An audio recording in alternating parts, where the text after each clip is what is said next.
un resumen de lo que viene pasando. Creo que por un lado, en términos estrictamente políticos, que el juicio contra los miembros de la Corte arrancó con un nivel de digamos, escepticismo generalizado en la sociedad y un ataque feroz por parte de los medios de comunicación, los más importantes, bueno, lo que sabemos, ¿no? Y de la oposición. En ese sentido descalificaban la iniciativa, era todo un circo, éramos unos payasos, estaba destinado al fracaso, no tienen ninguna posibilidad de conseguir el número en diputados. Bueno, arrancó con esa impronta y bueno, y ya han pasado 3 meses y me parece que el circo ya no es tal. Ahora hay preocupación en distintos sectores, fundamentalmente en la Corte, y bueno, y el juicio avanza con seriedad, con responsabilidad por parte de la comisión, y me parece que ya no es esa sensación que había al inicio, sino que hoy me parece que es un tema que está instalado. Por supuesto que permanentemente se intenta invisibilizar, se ningunea, pero creo que se está instalando en la sociedad, y me parece que eso es lo más importante que nos puede pasar, lo más virtuoso que creo que puede tener el procedimiento que estamos llevando a cabo. Ahora, y en términos institucionales, también bien específico, referido o parlamentario, si se quiere. Bueno, nosotros arrancamos con 4 grandes ejes como hipótesis de trabajo, hipótesis de investigación. Sería el fallo mal denominado de coparticipación, ¿no? Que es el conflicto entre la Ciudad de Buenos Aires y el Estado Nacional por los fondos que corresponderían al traspaso de la Policía Federal. Bueno, se lo denominó la coparticipación porque en definitiva afecta a todas las provincias argentinas. Ese es un eje. El segundo eje fue o es el fallo del Consejo de la Magistratura, ¿no? El fallo por el cual la Corte Suprema derogó, o mejor dicho, declaró inconstitucional la 26080, la ley del Consejo de la Magistratura que regía desde hacía 16 años, y resucitó, digamos, la 24937, que fue la primera ley del Consejo, que, o casualidad, ponía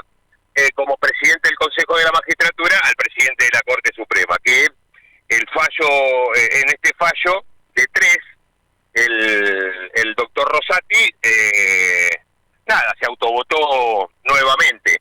El tercer eje es, exactamente, el tercer eje es el denominado, se lo simplificó como el 2x1, el fallo del 2x1, pero que en realidad es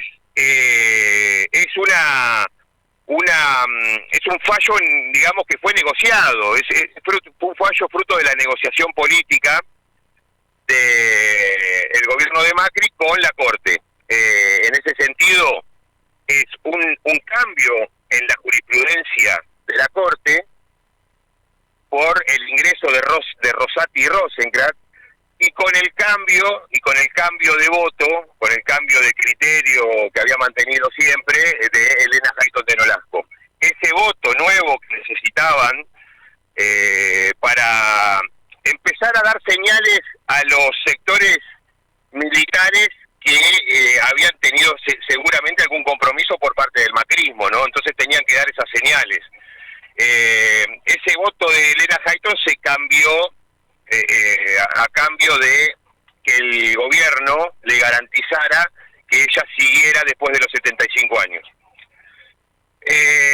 Pero más allá del fallo del 2x1 en sí, el fallo Muiña, la causa, bueno, el caso Muiña, Lo cierto es que la Corte, con esta nueva composición, con los dos integrantes propuestos por el macrismo, empezó a ensayar un cambio en la política pública del Estado argentino en materia de derechos humanos. Por lo pronto empezó a desconocer fallos de la Corte Interamericana. Así que ese eje tiene todo este trasfondo. Y el cuarto eje es la obra social. Esos son los cuatro: el manejo fraudulento, irregular, de la obra social que dirigen los cuatro ministros de la Corte. Es responsabilidad de todo el tribunal, más allá de que alguno ha tenido una participación, por supuesto, mucho más protagónica. Pero entonces, Víctor, le diría que esos son los cuatro ejes y que nos propusimos, que consiste el procedimiento. Hasta ahora hemos transitado el tema 2 por 1 y estamos transitando el caso obra social, para después, al final o cuando terminemos de las audiencias por el tema obra social, vamos a encarar coparticipación y consejo de la magistratura. Pero bueno, el tema es que obra social se ha puesto lindo, porque hay mucha evidencia del estado desastroso de la obra social en todo sentido, y van quedando claros los manejos, y lo que tiene de particular este hecho, este cargo en sí, es que los ministros es donde quedó más expuesta la fractura, porque se están acusando mutuamente. El trío Rosati, Rosenkrantz y Maqueda dice que esto ha sido responsabilidad de Lorenzetti y de Daniel Marchi, que era el secretario general de administración, digamos, como el histórico... Exacto, al que desplazaron hace poco, y que declaró en la comisión de manera explosiva. Entonces, ahí está muy clara la cuestión, pero el problema de la acusación contra Lorenzetti en este tema, en el tema obra social, es que es muy evidente. Todo el mundo sabe que Juan Carlos Maqueda era el juez que tenía el control de la obra, la supervisión, digamos, ¿no? Era el ministro encargado del tema obra social. Más allá de que la responsabilidad creo que sigue siendo de todos, pero él tenía un nivel de protagonismo superior, y todo el mundo lo sabe. Entonces, cuando la corte nos manda una serie de documentos y nos dice en una nota acompañando esa documentación, los tres ministros de la Corte que te mencioné ya ensayan una defensa, ya ensayan lo que va a ser su defensa eventualmente frente a algún dictamen, en fin. Entonces la defensa es que esto fue siempre responsabilidad de Ricardo Lorenzetti y de Daniel Marchi. Y la verdad que la evidencia no indica eso. Pero bueno, yo diría que eso es un poco por ahí un resumen.